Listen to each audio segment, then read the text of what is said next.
All right, guys, so I want to talk about Miss Rachel. So if you don't know, Miss Rachel has one of, if not the largest YouTube channels when it comes to content that's specifically geared towards children. So here you can see her channel. She has 14.8 million subscribers. Her top video down here has 1.3 billion views on it. It's about teaching babies their first words. So this is the kind of content that she produces. And clearly this is somebody who cares a great deal about the well-being of children, right? And since she has such a massive public platform, she decided to use that platform to speak out on behalf of and to advocate for Palestinian children in Gaza, who have obviously been suffering in incalculable ways for now 19 months of a genocide. Now, in response to her deciding to speak out, we have seen one of the most hysterical smear campaigns from the pro-Israel crowd that I have ever seen in my entire life. So here to start us off on this, from Fox News, their headline in this tweet is Radical Nursery Rhymes. Radical Nursery Rhymes. Miss Rachel just went from nursery rhymes to Hamas-tied headlines, defending Gaza stats on an anti-Israel platform while skipping over October 7th. If you're a parent, will that change whether or not you allow your child to watch her? Now, this anti-Israel platform that they're referencing here is actually Medi Hassan's Zateo, and he recently sat down and did an interview with Miss Rachel, and we're going to watch a short little clip from that here in a minute. But let's continue, because this Fox News headline wasn't even remotely the most insane one that I've seen. So here from the New York Post, their headline is YouTube star Miss Rachel should be investigated for spreading Hamas propaganda over posts about Gaza kids. Antisemitism group is telling the Attorney General Pam Bondi. So what are they talking about here? They say YouTube's top toddler whisperer, Miss Rachel, should be investigated over whether she's being paid to spread Hamas-aligned propaganda for her posts about the deaths of kids in Gaza, a major anti-Semitism group tells the Attorney General Pam Bondi. So Miss Rachel, whose real name is Rachel Griffin Accurso, has become the modern equivalent of Mr. Rogers, educating and entertaining millions of young kids with her Songs for Littles streaming show, which have been viewed more than 10 billion times. But the Jewish civil rights watchdog group Stop Antisemitism, more on them here in a minute, said that Miss Rachel is not so sweet. Ooh, okay, so what are we talking about here? Stop Antisemitism takes issue with multiple posts that Miss Rachel has made about the condition of children in the Gaza Strip during the war, alleging that the content is either debunked and disputed by Israel. Debunked or disputed by Israel. And we all know that Israel is an incredibly reliable and honest and trustworthy and good faith source when it comes to their own war crimes and their genocide that they're currently in the midst of committing, right? Now, they keep going down here. The group says that the posts are anti-Israel and are meant to inspire pro-Hamas sympathies amongst young kids. These must be some radical posts that we're talking about here, right? So much so that they're apparently trying to recruit young kids to go and join Hamas. They got a quote here. They say, given the vast sums of foreign funds that have been directed towards propagandizing our young people on college campuses, we suspect that there is a similar dynamic in the online influencer space, Stop Antisemitism director Leora Rez said in a letter to Pam Bondi. Can we just pause for a second and reflect on the irony of saying that there is foreign funding that must be going to Miss Rachel when you are a pro-Israel organization? We have hundreds of millions of dollars in this country from the pro-Israel lobby that is dumped into the campaign coffers of almost all of our politicians in order to ensure that they fall in line, in lockstep with whatever Israel wants to do. The idea that you're calling out, oh, there must be funding on college campuses. That's the reason why people are no, maybe young people are just seeing what's happening on their timeline every day for 19 months straight. Endless supply of videos and images of innocent men, women, children being blown to shreds, the entirety of the Gaza Strip being destroyed. And they're saying, maybe that's not right. Maybe I should go out and protest my government's complicity in this, right? No, it couldn't possibly be that. They must be foreign funded, right? And again, the deep irony, man, like the Israel lobby is one of the most influential and powerful and wealthy lobbies in this country. What are we talking about here? They continue, though. They say, we urge you in your office to investigate whether or not Miss Rachel is being remunerated to disseminate Hamas-aligned propaganda to her millions of followers, as this may violate the Foreign Agents Registration Act, or FARA. Again, the irony of saying this when we have lobbying organizations like AIPAC, whose explicit purpose is to ensure that our government is firmly pro-Israel, as aggressively as they possibly can be, and they don't have to register as a foreign lobbying organization. But you're saying Miss Rachel should have to register as a foreign agent. Okay, so in this letter, here we get to some of the posts.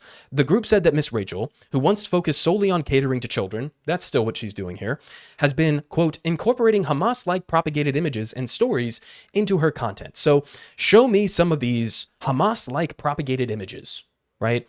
Not even kidding, guys. This is the first example that they put in this article here. On the left, clearly this is like an Instagram story or something. On the left, she says, this is a prayer for the children in Gaza. And on the right, it says, please stop hurting them. This is apparently the Hamas recruitment that we're talking about. Please stop hurting children. All right, let's see if they have any better examples. Here we have another one. A father here with 2 young children sitting in the rubble of what used to be his house. And she posts here saying, my friends Celine and Sila in what used to be their home in Gaza. They deserve to live in a warm, safe home again. They deserve to be children. Okay. Next one here, stop dehumanizing Palestinian children. She says, this is my friend Isra in Gaza. She's 6 years old and loves to learn. She also loves fashion and dressing up. I am devastated to share that 2 precious children in her class, Ali and Zayn, were killed last week. Just like your children, they were their parents' whole world. Every day I think about the over 15,000 children killed in Gaza. Over half of Gaza's population are children, and food and water are blocked from them. Why don't they have human rights like other children?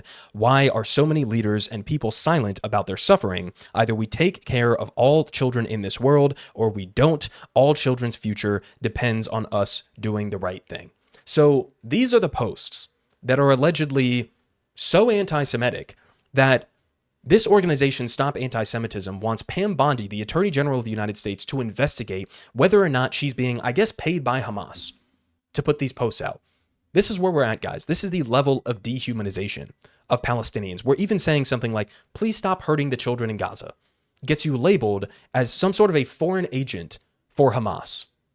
Now, in terms of this organization, Stop Antisemitism, I'm actually pretty familiar with them because I see their posts float across my timeline on Twitter all the time. And basically what they exist to do is to blur the line between criticism of Israel and real anti-Semitism. They exist to attack and to smear anybody who dares to speak out about the actions of the government of Israel. That's their entire purpose. Now, to give you a recent example of that, here they posted, remember when NYU student Logan Rozos hijacked his graduation speech?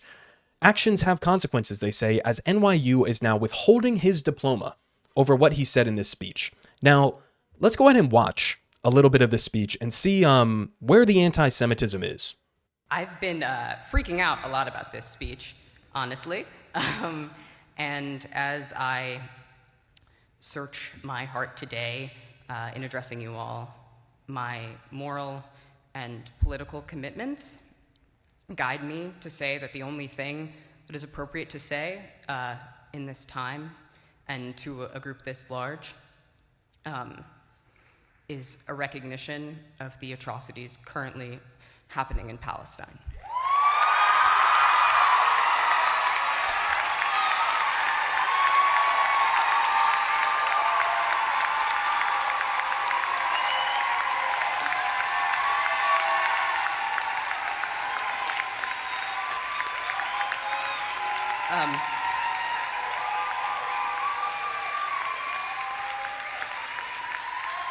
I want to say that the genocide currently occurring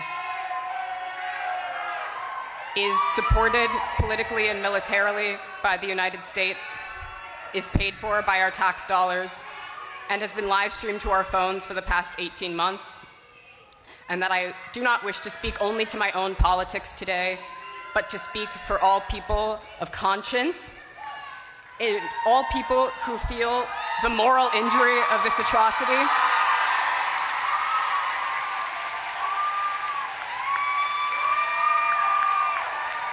And I want to say that I condemn this genocide and complicity in this genocide.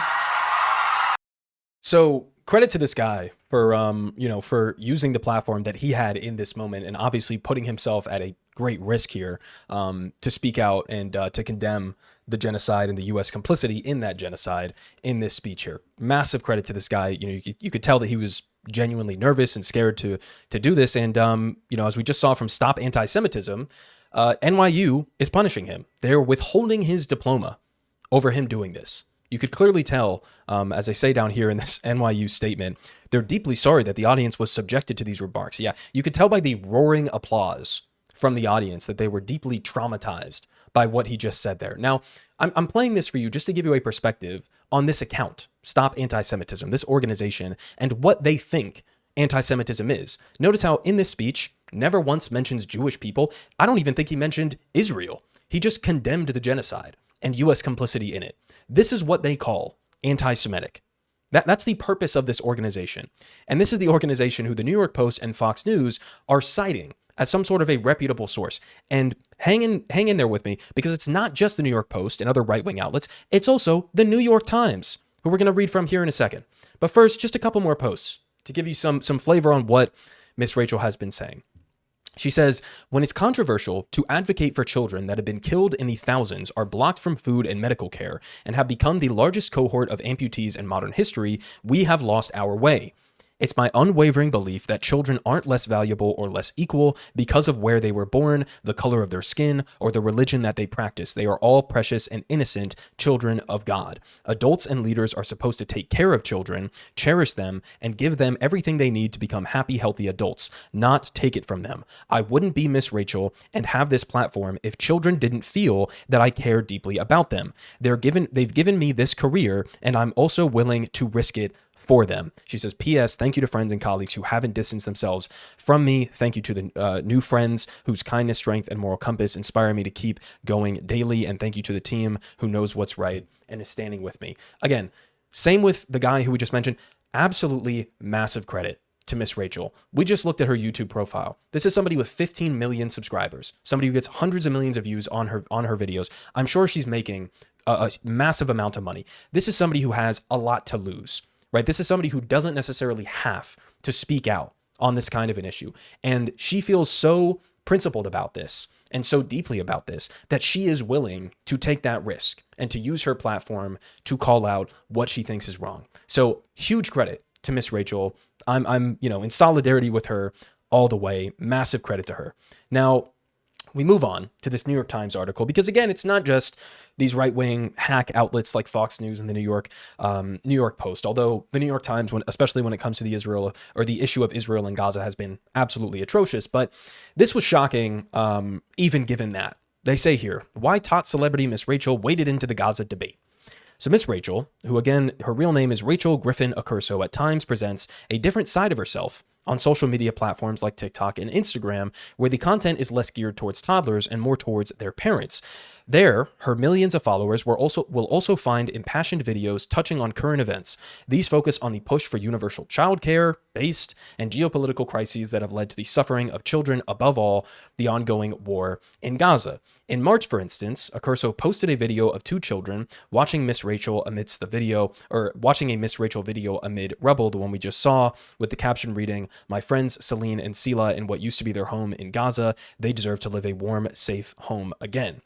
They also say on Monday, Accurso posted to her Instagram account photos of a meeting that she had last week with Rahaf, a 3-year-old girl from Gaza who lost her legs in an airstrike, and the child's mother. The meeting was arranged through the Palestinian Children's Relief Fund, or the PCRF. They say Rahaf's mother said, this is Miss Rachel writing about this experience. Rahaf's mother and I love both our children with all of our hearts, Accurso wrote, adding, "My son will have dinner tonight, a story and a snuggle with me, school in the morning, and hers won't," referring to Rahaf's brothers that are still in Gaza. The post was followed by an interview on the news site Zeteo, combining to make this Accurso's most outspoken few days to date on the subject. Now, I want to skip down here because in this New York Times article, they also cite Stop Antisemitism as some sort of reputable source. So they say Accurso's advocacy on behalf of children in Gaza has led some supporters of Israel to accuse her of treating Palestinian children with more sympathy than Israeli ones, including those abducted in Hamas's attack on October 7th, 2023. Last month, the advocacy group Stop Antisemitism labeled her Anti-Semite of the Week, and the New York Post reported that they sent this letter to Attorney General Pam Bondi to investigate her and whether or not she's receiving funds to further Hamas's agenda. They say here, quote, Accurso posted nearly 50 times about the children of Gaza, most of which is filled with misinformation from Hamas, not true, and only 5 times about Israeli children. The group, which monitors statements about Israel on social media accounts of prominent figures, said on its website, in the case of the Israeli children, she only posted due to widespread public backlash, never condemning Hamas and the Palestinians. First off, never condemning Hamas and the Palestinians. Stop Antisemitism wants her to condemn Palestinians? What the fuck? Now, in terms of this point that the Stop Antisemitism organization is trying to make here, that she's disproportionately posting about the children of Gaza and not about October 7th. Guys, what exactly are we supposed to expect, given that we are now 19 months post October 7th? On October 7th, it's estimated that around 30 to 40 children were killed, which is 30 to 40 children too many, right? Don't get me misconstrued on that. But there are around 30 to 40 children who were killed on October 7th. We're now 19 months into a genocide where the low estimates are saying that there have been 15,000 children in Gaza that have been killed. That's an average of about 20 or so per day for 19 months straight. And we're supposed to, when talking about this ongoing genocide, where children are actively being starved to death right now, we're supposed to what? Every time we mention that, bring up October 7th and condemn Hamas and Palestinians? In the words of Stop Antisemitism, it is a bullshit, fake double standard here that they're trying to bring up. This is not something that is comparable in the slightest, right? But this is kind of how they try to blur the lines, right? As if October 7th is equivalent to what Israel has done to Gaza since October 7th. They're not even remotely in the same conversation. But this is a kind of line that they're going with to, again, not only accuse her of being anti-Semitic, but accuse her of being paid to do Hamas propaganda. I mean, it's just ridiculous. Now, here we had a take from Medi Hassan, who again sat down for the interview with her. He says, I'm embarrassed for the New York Times that they published this piece on Miss Rachel in which they cite a ridiculous anonymous right-wing website, Stop Antisemitism, while indulging the mad claim that she may be funded by Hamas. This isn't journalism. And he's 100% correct. The New York Times should be fucking ashamed of including those paragraphs in that article. You're citing Stop Antisemitism. This is a group that is not about, similar to the ADL, fighting anti-Semitism. It's a group that sole purpose seems to be smearing people as anti-Semites for criticizing Israel, right? Or for, in the case of Miss Rachel, even speaking up on behalf of Palestinian children. That's what they exist to do. And you're citing them as some sort of a credible source or a credible organization. It's not just pathetic. It's fucking disgusting. It's disgusting. Now, to show you a little bit of this interview here with Medi Hassan, let's go ahead and hear it from Miss Rachel herself. You clearly love kids. Is that why you decided to speak out about what's happening in Gaza, specifically with children? I think it should be controversial to not say anything. Did you also, like millions of other Americans, just seeing these horrific, tragic videos? The idea that caring for a group of children in an emergency situation means you don't care about other children is false. Are Palestinian children less human than other children? Should we care less about them? I don't quite get where the controversy is coming from. It's sad that people try to make it controversial when you speak out for children that are facing immeasurable suffering. I'm sure you have a lot of good people in your lives who are saying to you, just be quiet. It's not worth it. What do you say to them? Our compassion doesn't have boundaries or borders. We just love kids. Why do you feel this urge to speak out for Sudanese kids and Haitian kids, and right now, obviously, the kids who are suffering most in the world, the Gazan kids? Silence wasn't a choice for me. So there you go, guys. Obviously, you can go to Zateo's YouTube channel and watch the entirety of that interview. But I mean, it's pretty simple, guys, right? This is somebody who cares deeply about children, and she's seen what's been happening in Gaza. And so she felt morally compelled to put herself at risk and to speak out about it, right? Obviously, he was citing there. She speaks out about other issues with Haiti and with Sudan and many other issues as well. But this is a genocide that we're talking about here. And as she put at the top there, it should be controversial to not say anything about Gaza, right? And she's entirely correct. So massive credit to Miss Rachel for doing all of this, and for, you can tell she's emotional in all of this, for facing these kinds of bad face smears that people have been launching against her. Now, in terms of the devastation of what children in Gaza have been facing, again, bare minimum here from the Associated Press, and this is an article from a few months ago, devastating toll for Gaza's children, over 13,000 killed and an estimated 25,000 injured. And again, this is likely a drastically low estimate here that we're talking about. And this also doesn't factor in the amount of kids who have been orphaned. It doesn't factor in the amount of kids who have been displaced, which is essentially the entire population. And it also doesn't factor in the psychological trauma that every single child in Gaza is going to face for the rest of their lives, right? If they manage to make it out of this genocide. I mean, that's one of the most heartbreaking things, is that you've taken, almost 1 million children's lives from them. Even if they manage to survive all of this, what kind of a psychological impact is going through all of this going to have on them? I mean, it's genuinely unimaginable. We also have here from the BBC, again, what I think is somewhat of a low estimate, nearly 70% of Gaza war dead verified by the United Nations are women and children. 70%. Guys, this is not a normal war, right? This is not what war looks like when 70% of the people you're killing are women and children. Now, you add in non-combatant men to this equation, and it's like 90% of the people they're killing are completely uninvolved non-combatants, civilians, right? And a huge bulk of them being children. Now, we also have, at this point, since Israel broke the ceasefire that was signed earlier this year, the United Nations saying that 100 children have been killed or injured in Gaza every single day since they broke that ceasefire. 100 children per day. And again, not to do a comparison, but because groups like Stop Antisemitism bring up this comparison, if there were 36 or so children who were killed on October 7th, we're talking about 3 times that amount that have been killed every single day for now months on end since this began, since this resumed earlier this year. And there's no end in sight, right? Israel's plan right now is to push the entire population of Gaza down into the south in Rafah, and then eventually to either starve them out in some sort of a massive death camp, or to push them into surrounding countries in a mass ethnic cleansing campaign. That's what their stated objective is right now.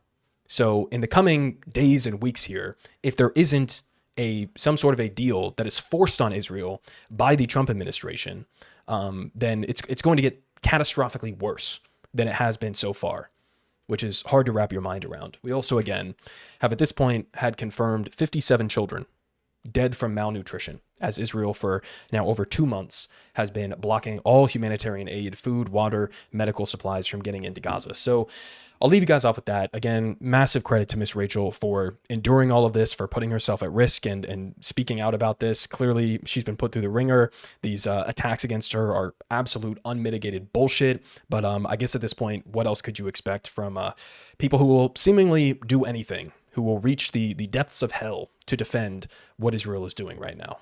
Politic guy has the best politic. Believe me, no one does it like him.